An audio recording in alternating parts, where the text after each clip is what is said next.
de profession. À Tureplé-Village, par exemple, ils ont attaqué la population et les gens ont fui.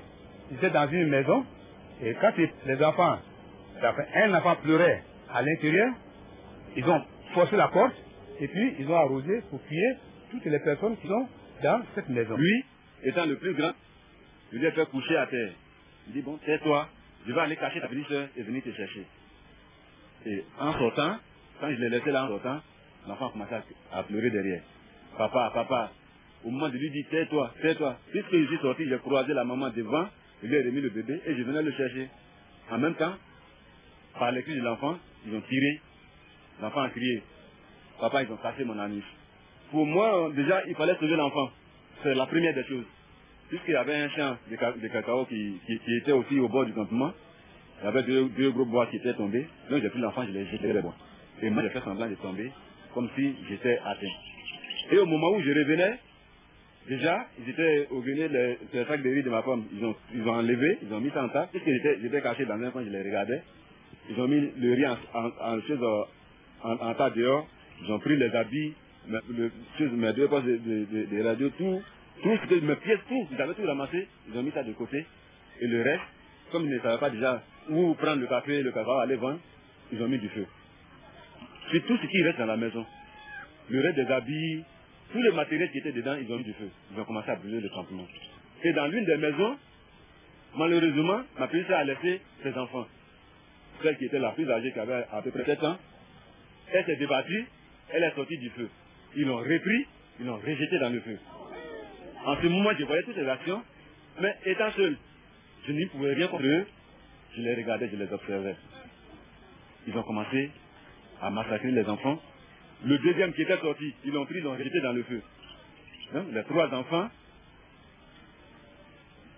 les 2 étaient pour la petite sœur, un garçon pour mon petit frère. Les 3 enfants sont restés sur le champ.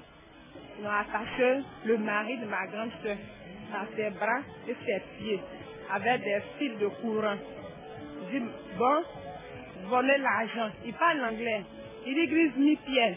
Je dis, oh, c'est sûr, il n'y a pas l'argent. Il dit, qu'est-ce que c'est grise mi-pierre? Il dit, non, l'argent. Il dit, non, moi, il n'y a pas l'argent. Nous, on ne fait rien. On est là, on ne fait rien. Il dit, toi, Jadam. Là, il parlait de mon beau. Il dit, toi, Jadam. Il dit, non, que moi, je ne suis pas Jadam. Je travaille au champ. Il dit que c'est faux. Toi, on va te tuer. Ils l'ont fait tomber. Oh, Seigneur. Ils l'ont fait tomber. Ils ont pris le couteau. Ils ont tracé sur son cœur. Moi, ils l'ont égorgé. Ils ont pris son sang. Ils l'ont mis sur leur visage. Il dit, madame, vous regardez. La manière que vous êtes en train de regarder, c'est la même manière, on va vous tuer aussi. Si vous nous tuez, c'est mieux en même temps. Le de un va mourir, le deux va mourir, elle va rester. C'est encore la souffrance. Donc tuez-nous tous. Ma grande soeur, elle porte une grossesse de 9 mois. Je l'ai attrapée. Sinon, moi, j'avais ma fille là dans mes bras. Elle tétait. Il m'a attrapé ma grande soeur. Il l'a attachée à ses bras.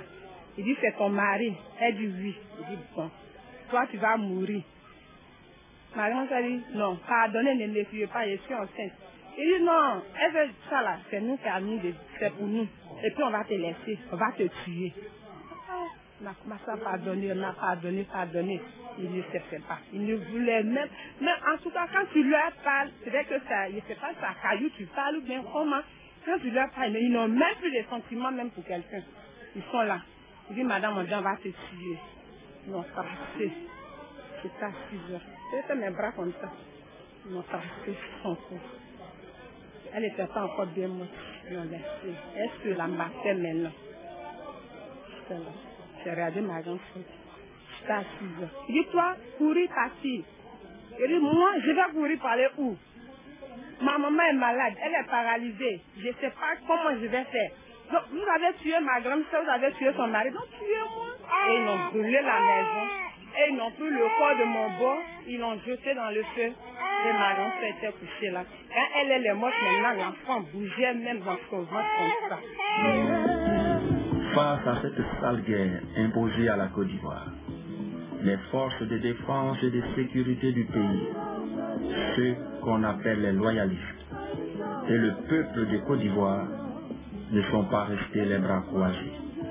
À l'appel au sursaut national lancé dès les premières heures du conflit par le président Laurent Donafologo du Conseil économique et social et par le message à la mobilisation générale et à la résistance du président Laurent Gbagbo dès son retour d'Italie, où il était en visite officielle, la Côte d'Ivoire loyaliste et démocratique s'est levée comme un seul homme pour barrer la route à l'imposture, refusant ainsi la prise du pouvoir d'État par les armes.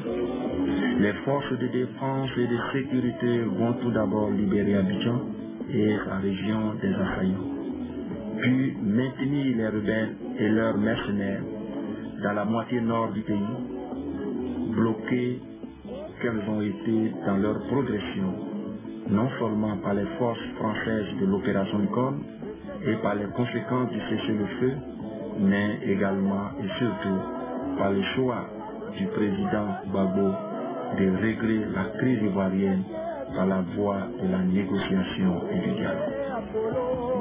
Accra, Abidjan, Bouaké, Yamoussoukro, Lomé, Bamako, Dakar, Kara, Binas Makoussi en France, Paris Cléber, Accra 2, que de chemins parcourus à la recherche de la paix.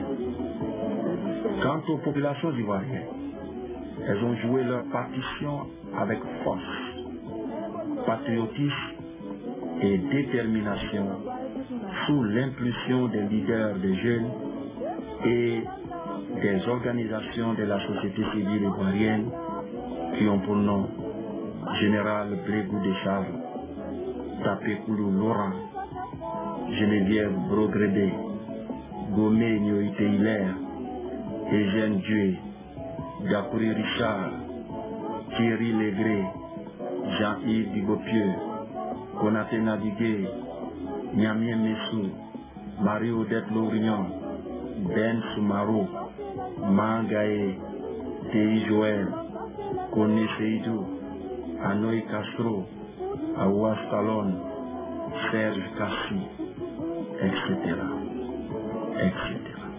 Marche, meeting, sitting, rassemblement, tournée nationale et internationale ont eu raison du plan diabolique de la déstabilisation de la Côte d'Ivoire. Cette guerre, soutenue par des commanditaires aux contours et visages mal définis, a fait de nombreuses victimes et des centaines de milliers de personnes déplacées. Nous nous sommes retrouvés au Burkina Faso, de Niangoloko à Bobo-Dioulasso jusqu'à Ouagadougou, où notre asile a été transformé en une détention. Nous avons été donc gardés dans une cellule où nous avons passé 3 mois sans voir dehors. Nous pouvons voir la lumière que par les vitres. Nous étions donc avec ces agents burkinabés qui, à chaque fois que vous voulez aller aux toilettes, ou alors vous voulez, on veut vous donner à manger, nous étions